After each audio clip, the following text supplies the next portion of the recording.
마틴 스콜세지의 1991년 작품 케이프 피어는 스콜세지 최초의 리메이크 작품입니다. 케이프 피어에 대한 유명한 일화가 있는데요.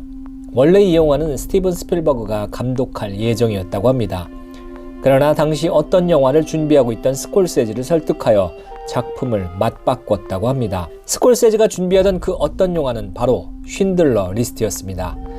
결과적으로 쉰들러 리스트는 스필버그가 감독했어야만 하는 작품이었고, 이 작품 케이프 피어 또한 스콜세지에게 어울리는 작품이었습니다. 1962년에 제작된 제이리 톰슨의 원작은 선한 엘리트 백인이 악의 세력에 휘말려 투쟁하는 스테레오 타입의 영화였습니다. 처음 스콜세지는 케이프 피어를 꽤 싫어했다고 합니다. 리메이크를 한다는 것 자체에 별다른 매력을 느끼지 못했고, 시나리오 내의 평면적인 인물 묘사도 끔찍이 싫어했다고 합니다. 이에 스필버그는 시나리오를 직접 수정하면 되지 않느냐고 설득했고, 그것이 지금의 결과물이 되었습니다. 케이프 피어는 원작의 인물 설정과 전체적인 구조 자체를 비틀어버린 스콜세지의 의도를 파악하는 것만으로도 흥미로운 작품입니다. 1962년에 제작된 원작의 구조는 단순합니다. 한 악인이 선인과 그의 가족을 지독히 괴롭힙니다. 선인은 최대한 법적으로 이를 해결하려 하지만 악인은 법망을 교묘하게 피해 선인의 심리를 자극하여 본인이 오히려 피해를 입는 것처럼 위장합니다. 케이프 피어는 두 사람의 갈등을 통하여 인간 사회에 있어서 법이란 무엇인지, 그리고 법이란 계율이 과연 인간을 궁극적으로 이롭게 하고 있는가라는 묵직한 질문을 던지는 영화입니다. 스콜세지의 리메이크판 또한 이러한 주제는 이어집니다. 그러나 이야기하는 방식은 전혀 다릅니다. 거기다가 종교적인 논쟁거리를 덧붙이죠. 로버트 드니로가 연기한 맥스는 수시로 성경 구절을 읊어대며 자신이 샘을 괴롭히는 건 일종의 하늘의 심판이라 여깁니다. 맥스의 제안대로 샘 또한 성경을 찾아 읽는데 맥스가 권한 성경은 욥기입니다. 성경에 의하면 욥은 인간 중에 가장 선했던 자였지만 사탄의 권고하에 시험을 당하여 모든 것을 빼앗긴 자입니다. 샘을 결코 욥과 동일 선상에서 비교할 수는 없지만 스콜세지는 샘에게 욥의 프레임을 씌웁니다. 종교적인 농담이 곳곳에서 불쑥 튀어나옵니다. 이를테면 이런 식이죠. 맥스를 감시하는 탐정이 샘에게 맥스가 짜라투스트라는 이렇게 말했다라는 책을 읽고 있다고 말해줍니다. 알다시피 이 책은 니체의 책이며 니체는 초인론을 주장하며 신은 없다고 선언한 철학자였죠. 맥스는 샘에게 욥기를 읽어보라 권하면서도 본인은 무신론적인 책을 읽고 있는 것입니다. 맥스는 성경을 이용하여 그 자신이 초인, 즉 절대자 혹은 심판자의 위치에 서려는 것처럼 보입니다.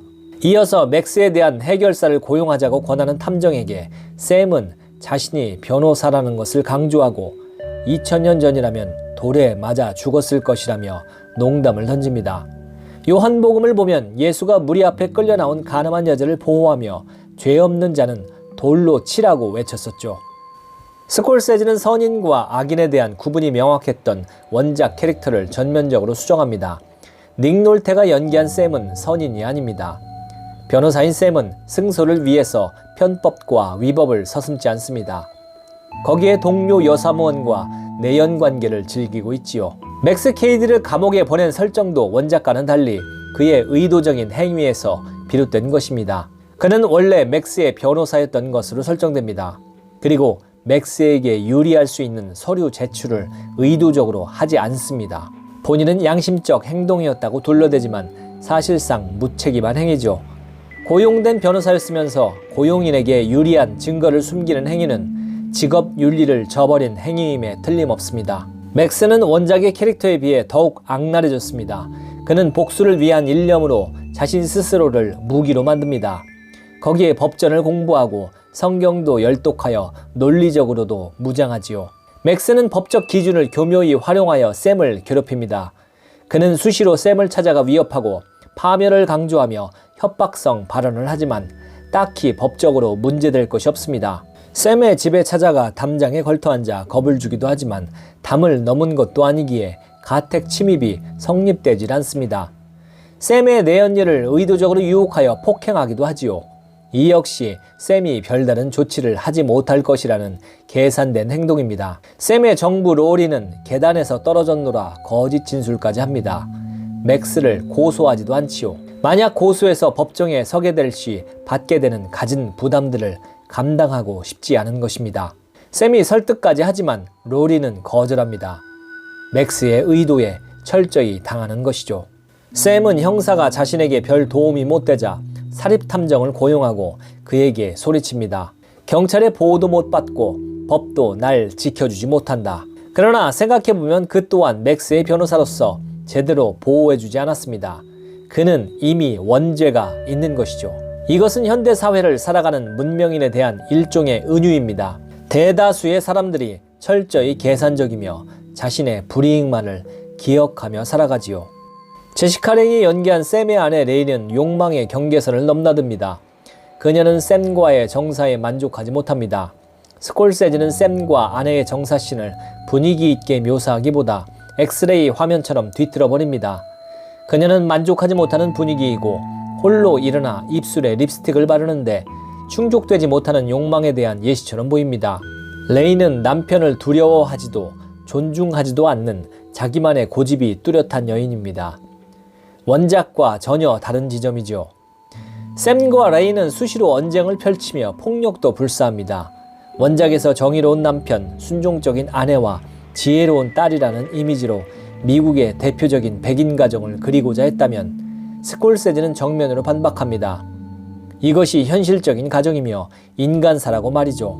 원작에서는 외부의 악으로부터 내부의 선을 지키고자 했다면 스콜세지는 내부의 은밀한 죄로부터 악이 초래되었다고 강변하고 있는 것 같습니다. 폭풍우가 몰아치는 선상에서 벌어지는 샘에 대한 심판 장면은 이 영화의 정점입니다. 장대비가 내리는 가운데 홀로 떠있는 벤은 노아의 방주를 연상케 합니다. 맥스는 왜 변호사로서 자신에게 유리할 수 있는 서류를 의도적으로 제출하지 않았느냐고 샘을 폭행하며 추궁합니다. 맥스는 스스로 변호사의 역할을 하며 피고인 샘을 추궁하지요. 그는 재판장에게 호소하듯 카메라를 정면으로 응시하며 피고인의 유죄를 강조합니다. 과연 그는 누구에게 호소하는 걸까요? 법적 사각지대 속에서 펼쳐지는 일종의 종교적 재판인데 폭풍우는 더욱 거세지고 벤은 심하게 요동합니다. 샘의 가족에게 찾아온 시련은 모든 것을 뒤흔듭니다. 맥스는 본인 스스로 심판자가 됩니다. 최종적으로 샘의 유죄를 판결하고는 지옥으로 떨어질 것을 명합니다. 그 순간 거세진 물살에 배가 더욱 심하게 흔들리며 좌초됩니다. 결국 가족들은 탈출하고 맥스는 익사합니다. 이는 할리우드 장르적 관습에 따르는 결말일 수도 있습니다. 스필버그는 기획 단계에서 스콜세지에게 샘의 가족만은 꼭 살아남게 해달라고 간곡히 요청했다고 합니다. 종교적 관점에서 따져볼 때 사실 맥스는 불경스런 짓을 저질렀습니다. 그는 신의 영역을 침범하여 심판자가 되고자 했습니다. 그러하기에 결국 심판을 받게 되는 것이 맥스일 수밖에 없습니다. 맥스는 물속으로 빨려 들어가는 순간 방언 기도를 합니다. 그는 신이 약속한 땅으로 가는 것이라 외칩니다. 맥스는 그 순간까지 자신이 심판을 받는 것이라 여기지 않았습니다. 그는 오히려 천국으로 가고 있다고 굳게 믿고 있는 것처럼 보입니다. 맥스가 익사하는 것을 지켜본 샘은 피가 흥건하게 묻은 손의 상처를 흐르는 물에 씻습니다. 이때 샘의 손은 마치 예수에 못 박힌 손을 떠올리게 합니다. 그러자 손이 깨끗해집니다. 맥스가 죽고 치유가 일어난 것입니다. 그렇다면 그의 죄가 씻어진 것일까요? 맥스는 샘을 위해 희생제사가 된 것일까요? 케이프 피어는 우리 안의 죄악성을 상기케 하며 극단적인 악을 통하여 무의식 속에 덮여진 선의 개념을 자문하게 만드는 영화입니다.